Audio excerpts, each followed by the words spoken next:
Thank you very much. So in a change from this morning's earlier talks, I'm going to be now talking about resilience in the context of engineering systems. And in particular, I'm going to be talking about resilience of energy networks and the challenges they face in maintaining resilience in both our efforts to mitigate climate change and to respond to it. And I'm going to be drawing insights from work I've been doing with colleagues at the University of Newcastle and in the Tyndall Centre that have been looking at the resilience in particular of the transmission network in the face of climate change on a project funded by the EPSRC called ResNet. But equally, a lot of the examples I give and the principles I show are equally applicable to other aspects of the energy network. So I'm going to break my talk into three different sections. I'm going to start off by explaining what I mean by resilience within this context and why climate change is significant for resilience. We talk about the strategies which are currently in place to ensure that our current electricity system is resilient within the current climate, and then go on to talk about how climate change and our response to it can affect the resilience of the electricity network in the future. So what do I mean by resilience?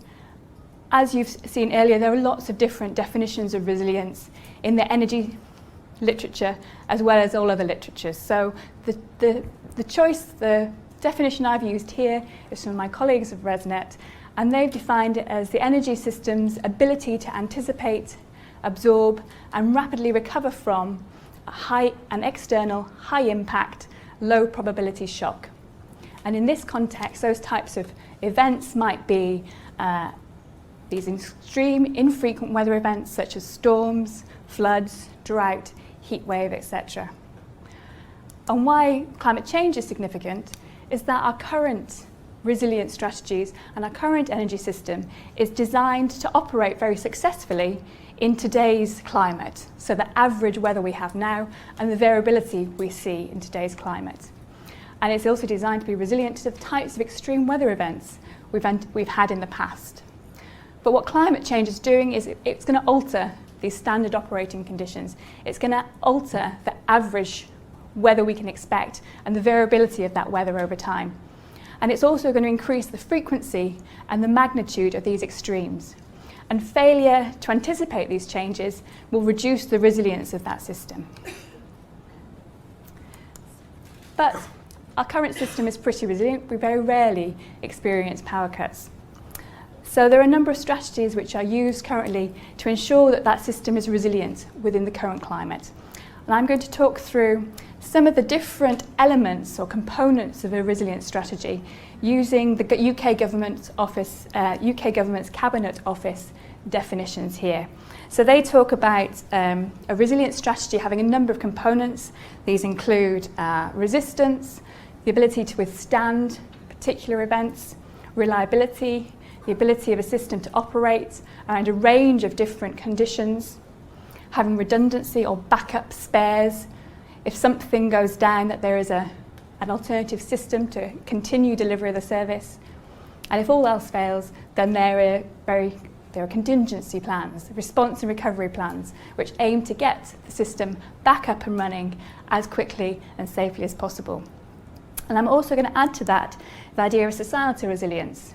And in this context, I'm going to talk about how people respond to power cuts and being without power. So just to give you a few tasters of the types of things which are engineered into the system to enhance its resistance and reliability. So our pylons, for example, are designed to resist very high winds. You very rarely see a pylon down. If it's down, it's normally as a result of some flying debris or a tree that's fallen into it, rather than the structure itself fail. We also have flood defences around key assets of our energy system. So this is a substation here, and we build flood defences or barriers around our power stations, our substations and other key parts of the network to protect them and enable them to continue operating during a flood. And we also design in to our components their reliability. So transformers, substations, power stations are designed to operate over a range of temperatures, for example. So they may not be as efficient and put as much output out at upper ends or very low ends of the temperature range, but they will still operate. They're reliable. Similar to a wind turbine will continue to operate over quite a wide range of wind speeds. So we design in an awful lot of features to help ensure that the system is reliable under these conditions. But what happens if the weather we experience exceeds our design standards? Then we have designed in redundancy. So if a particular component of the network goes down, we lose a power station, which requires perhaps service or maintenance, for example, or a particular cable goes down, we have spare capacity. So there's enough generating capacity in the UK to meet our peak demands, plus a margin above that, just in case something happens. There is redundancy in that aspect. There's also redundancy in our networks. So this figure here gives you a map of the major transmission lines of the UK electricity system. If one of those lines were to go down, pretty much any of them, the power could be rerouted and get to people's homes through a different route, so it can cope with the failure of a couple of these lines. But occasionally there are some very high impact events when our resilience, our resistance, our reliability and our redundancy strategies fail. Most notably, you'll have seen over the last winter. So in Lancaster, in December 2015, it was hit by Storm Desmond, which caused a considerable amount of flooding, including the flooding of a substation, which is pictured here. And interestingly, that substation had recently had its flood defences reinforced. Just 5 years ago, they had designed the flood defences for it to withstand a 1 in 100 year flood. Yet, 5 years later, those flood defences were breached, and the consequent loss of power to people's homes.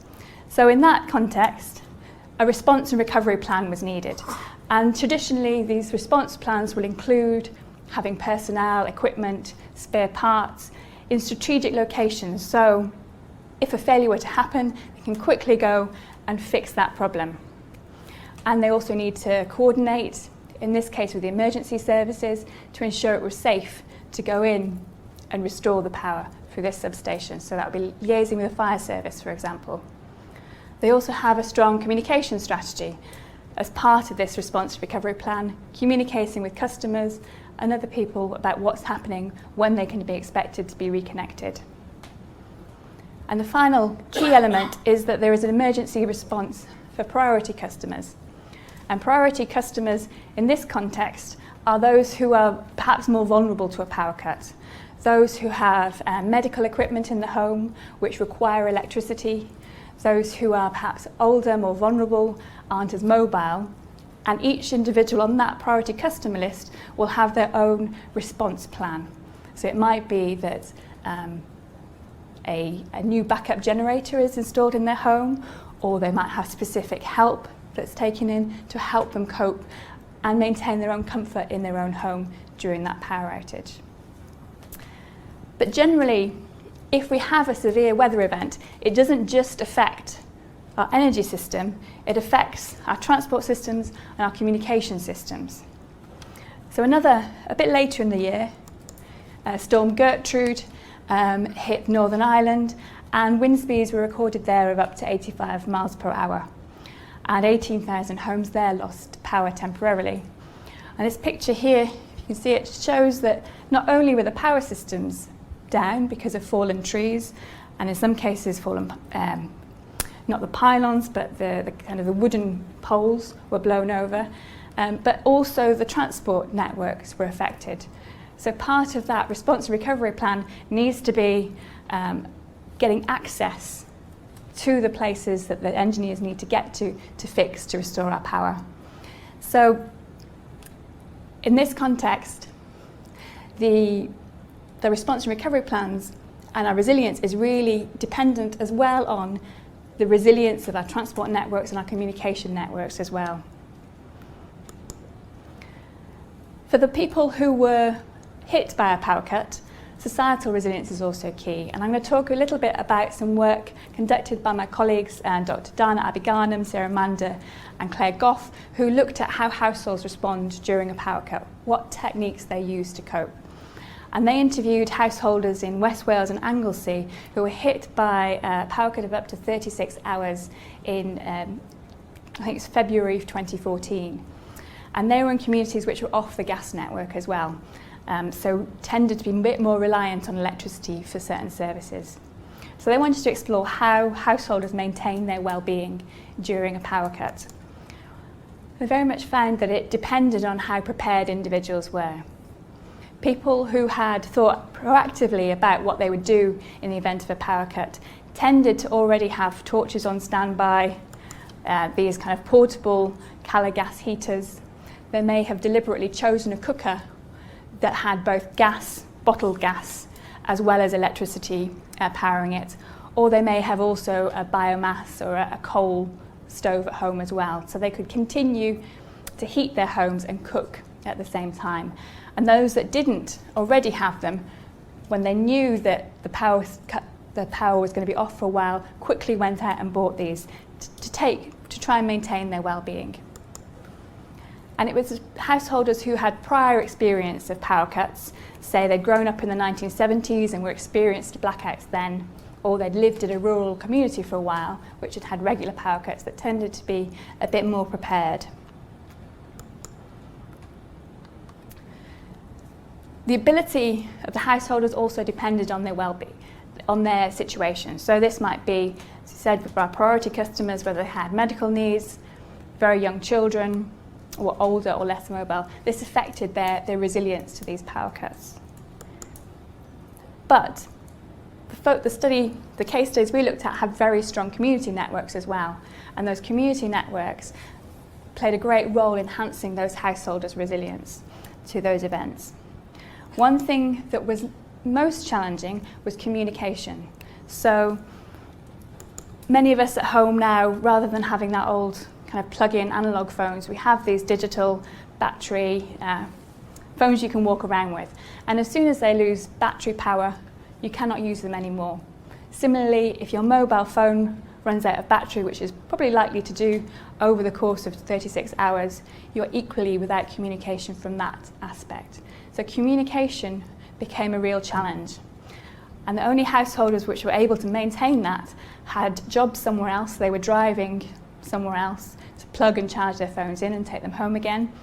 Or they may have got an old-fashioned sort of analog phone that they plugged in and could continue to use that for a while. So kind of that's an overview of how resilient we are currently. And talk a little bit now about how climate change can affect this. So the figure here shows you the emissions, the global CO2 emissions from about the 1980s out to the end of this century. The black line here is our emissions to date, and these different coloured lines give us different future scenarios of how global emissions may continue. If we continue along our current track, our red route, that's going up to receiving between 3 and 5 degrees worth of warming by the end of the century. But if we meet the global agreements of avoiding temperature change of more than 2 degrees, that requires significant and accelerated rapid reductions in CO2 to effectively net zero by the end of the century, or before then.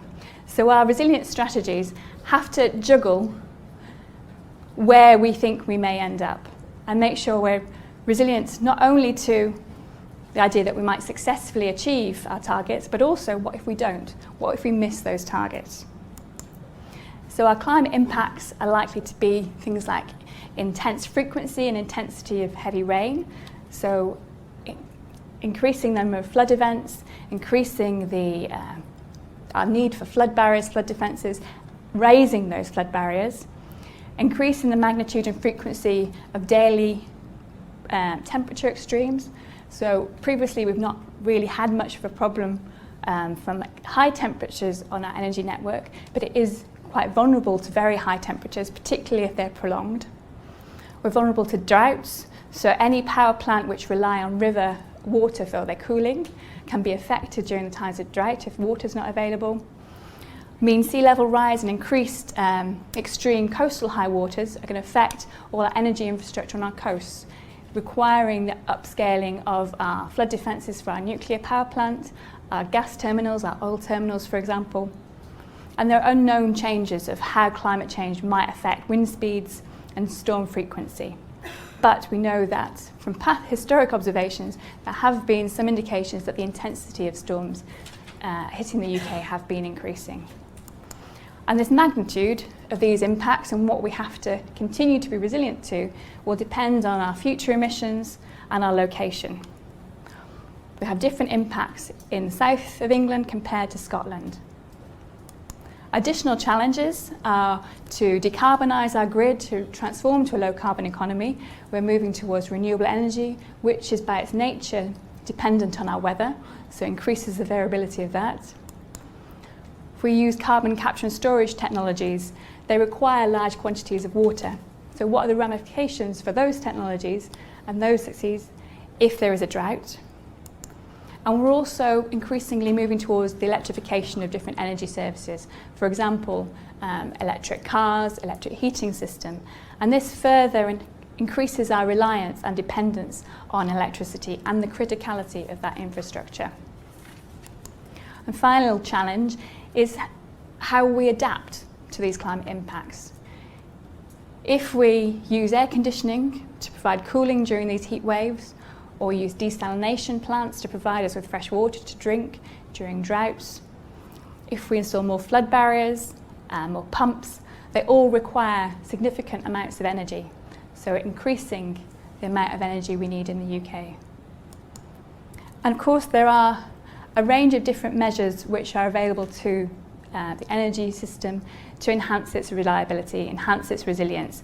And these range from our hard engineering options, so burying cables so they're no longer at risk of being blown down, or elevating our substations even further, or just moving critical infrastructure out of a floodplain completely, stopping building on new power plants on rivers' sides, for example. And there are also new options available for smart technologies, smart networks, smart interactions, which can help operators manage their networks more successfully. For example, that might be demand-side management if demand is too high suddenly. It might be using microgrids more. It might be using energy storage to provide a greater range of storage and redundancy effectively. So these are all options out there with different costs and different impacts on our overall resilience. And it comes off to a trade-off as to what extent do we think, or to what extent do we need to be resilient to, will influence some of those investment decisions, which options we go to. So some final thoughts. Our existing resilience strategies require continual reassessment and revision to ensure the continuity of performance of the energy system to today's standards. Making these decisions on which resilience enhancements to invest in requires a good understanding of the probabilities and magnitude of the extreme events that we can expect. And if we don't have that sufficient knowledge, then we need to be thinking of using new decision-making methods, or robust decision-making methods, to take into account that uncertainty. And finally, the energy system is only as good as its weakest link. We need also combined strategies to ensure the resilience of our transport and communication networks as well. Well, thank you very much.